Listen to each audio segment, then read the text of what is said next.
Hi everyone, Jill here. Good to see you. Hope you enjoyed your inset day and weekend off. This weekend I had a special guest come to stay. It was my sister-in-law's dog called Vinny Jones. Vinny is a short white, I think he's like a cross between a terrier and a chihuahua or something. He is very excitable.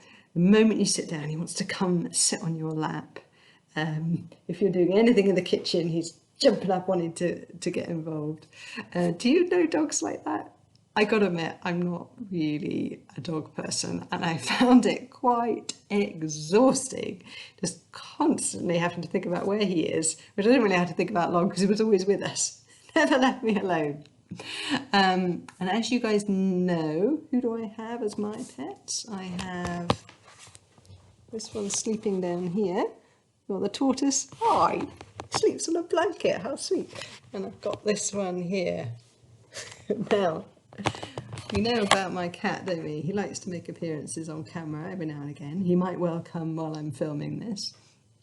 One thing I know about my cat, Yolo is his name, is that he is persistent. He's very chatty. If he comes in to my room or a room I'm in, he will have a good old conversation with me. I've been trying to film him to give you a little indication about just how persistent he is. So enjoy some clips of Yolo having a little chat.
He is a right old nag, isn't he? Goodness me. And the worst is when he comes in the middle of the night and he's doing that. But it's not just Yolo who is persistent in my household as well. The tortoise is a bit persistent. He is persistent when it comes to food. He really likes cat food, but it's not good for him, so I have to stop him trying to eat it. And he has a little wander around the kitchen so he can get to it. So I bought a new cat bowl which was like lifted up a little bit to try and stop him, and I thought that was working, and then today I caught him I'm going to show you in a minute, really getting in there to try and eat the cat food. Here he is.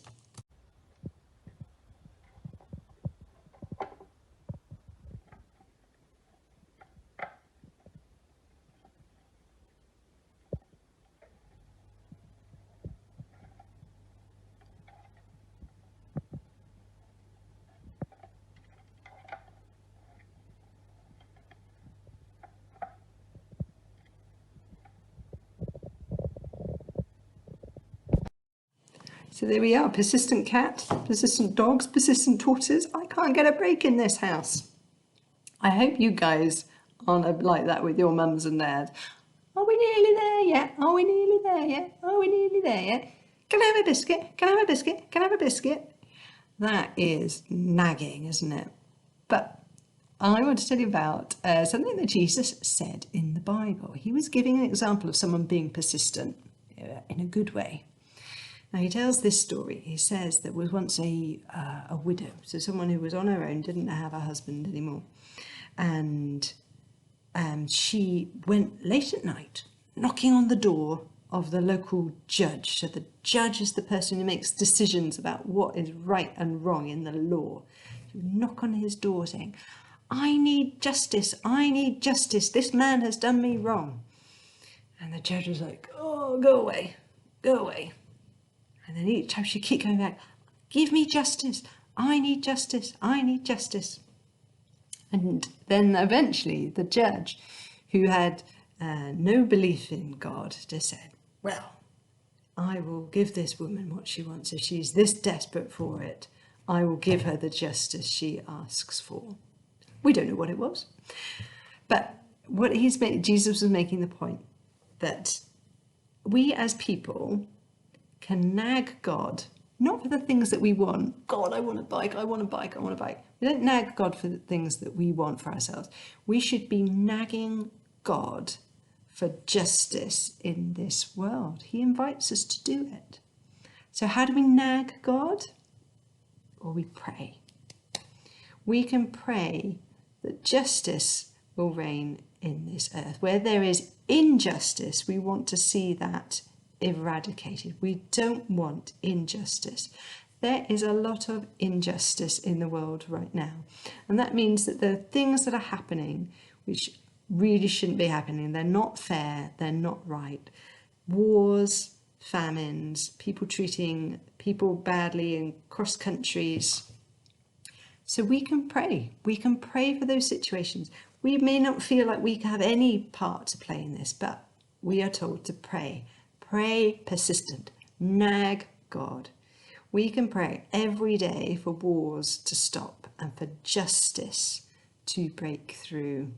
It's a really short, simple message, but it's such an important one that I really want you guys to hear about, because it's okay to nag God if your heart is asking for the right thing, and to ask for justice in the world is important. So perhaps we can say a little prayer when we go home tonight, and every night, if you can, when you go to bed each night, ask God for peace, for wars to cease, for famines to end as well. Guys, I hope you have a good week. Next time I'll be seeing you, I will be talking about Easter, which is really exciting. But for now, peace out.